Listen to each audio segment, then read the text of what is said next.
What is the meaning of this? It means your reign is over, Mother.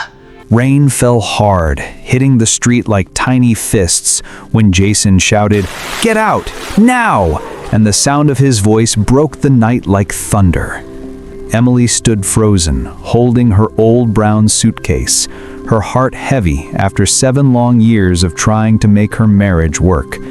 She had prayed, hoped, and cried, silently so no one would hear. She wanted Jason to see her pain, to remember how he once loved her when their house was filled with laughter and yellow light. But Jason's pride was too big, and his mother's harsh words only made it worse. He blamed Emily for everything, even for not having children, though it wasn't her fault.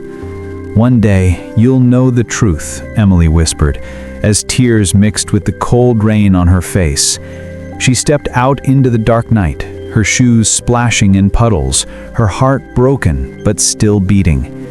At the bus stop, she called her cousin Megan, who had always been like a light in her life. Megan told her to come, to start fresh.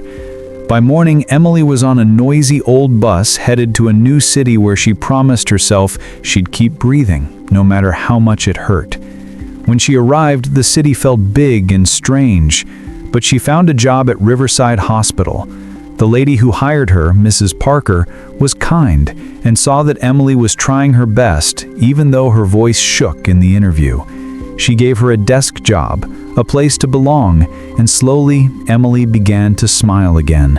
Megan made her laugh, and one day she met Dr. Michael. He was gentle, patient, and always listened. His smile was calm like a bandage over a wound that had been hurting for too long. He never pushed her to talk, and when it rained one evening, he appeared with an umbrella and said, "You shouldn't walk home in the rain, my friend." His kindness made her heart feel safe again. Over time, they became close friends. They talked about books, birds, and second chances. He made her feel seen, not judged. One afternoon, when Emily felt dizzy, Michael checked on her like any good doctor would. After the tests, he came back with soft eyes and said words that changed everything. "Emily, you are healthy. You can have children. It was never your fault." For a moment, the world stopped. All those years she had been blamed, all those nights she cried thinking she was broken, gone. She cried, but this time the tears were of relief. Michael didn't say much. He just stayed beside her, patient and kind. Slowly, her heart began to heal. Their friendship turned into love, quiet and gentle like the sunrise. One day, under the shade of tall trees, Michael said, "I love you. I'll wait as long as you need." Emily said yes, not just to him, but to a new life. They had a small wedding with real laughter and simple vows. There were no big shows, just 2 people who had learned the meaning of love the hard way. On a beach after their wedding, Michael looked at her and said, "Even if we never have children, you are enough." Those words wrapped around her heart like a warm blanket.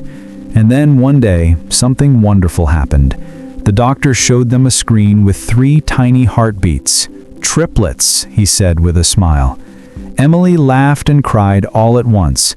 Jack, Ben, and Lily came into their lives like little miracles.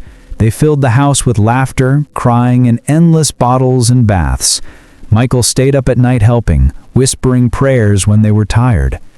Emily often remembered that stormy night years ago, but now she told her children the story differently.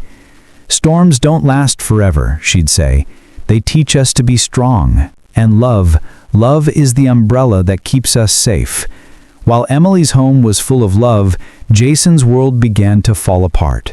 His new marriage ended quickly, his business failed, and one day the doctor told him something that broke him. He was the one who couldn't have children. The truth hit him like a hammer. All the pride, the blame, the anger, it had all been wrong. For the first time, Jason felt small and sorry. But Emily didn't hate him. She had already moved on. Healed people don't need to prove anything. Instead, Emily used her pain to help others. She started the Trinity Foundation, named after her 3 children, to teach couples the truth about infertility and to stop the unfair blame placed on women. She helped families get tested, both men and women, so they could find answers, not shame. She visited hospitals, led workshops, and held the hands of women who cried like she once did. "You're not broken," she told them. "Let's find the truth." Her kindness and courage helped hundreds of families. Years passed, and the foundation grew. Emily became known for her gentle strength. One day, she was invited to speak at a big city awards event. Dressed in a simple golden dress, she walked onto the stage, her heart steady. In the front row sat Michael, smiling proudly, and beside him Jack, Ben, and Lily, beaming with joy. Emily spoke about her journey, how pain can become purpose, and how truth heals faster than blame. Halfway through her speech, she saw a face in the crowd. Jason. He looked older, smaller, full of regret. He listened, his eyes wet with tears. After the event, he found her in the parking lot and said, "I'm sorry, Emily. I was wrong." His voice broke, and for the first time, she believed he meant it. Emily nodded gently. "I forgive you," she said. "But forgiveness isn't going back. It's moving forward." Jason nodded, tears streaming down his face. That night, as she drove home, she felt lighter. Forgiveness didn't change the past, but it freed her from carrying it. A few days later, Mrs. Martin, Jason's mother, came to visit. Her hands trembled as she apologized. "I was cruel," she said softly. "I believed lies." She offered Emily an envelope full of money to make up for what she had done, but Emily didn't take it. She took her hands instead and said, "Don't pay me back. Use your voice to tell other mothers the truth. Teach them to be kind." Mrs. Martin left with tears in her eyes, but lighter, like a burden had been lifted. Grace, when it's real, heals more than one person. Time went on, and Emily's children grew. Jack was quiet and curious, always asking questions. Ben was fast and fearless, always running and laughing. Lily loved to draw, filling pages with bright worlds where kindness always won. Emily's foundation continued to grow, helping more families every year. Men learned that testing wasn't weakness, it was wisdom. Mothers learned that love mattered more than pride. Communities learned to care instead of judge. Emily often thought about the lessons her life had taught her. She'd tell others, "Pride breaks what truth can fix." Forgiveness doesn't mean forgetting, it means freeing yourself. A good home is built with patience, kindness, and respect. Always check the facts before blaming anyone. And remember, storms may be loud, but they always end. One bright Saturday, many years later, Emily sat at the park watching her 3 children play on the swings. The air smelled like sunshine and grass.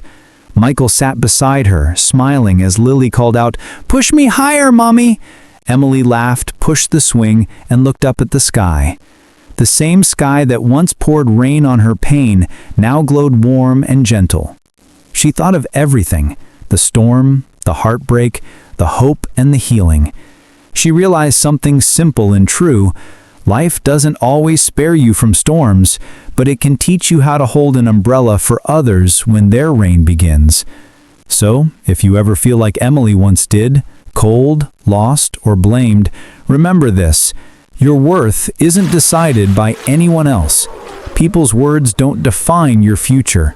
You can rise, rebuild, and find love again. The truth always comes out, and when it does, it will light your path even on the darkest nights.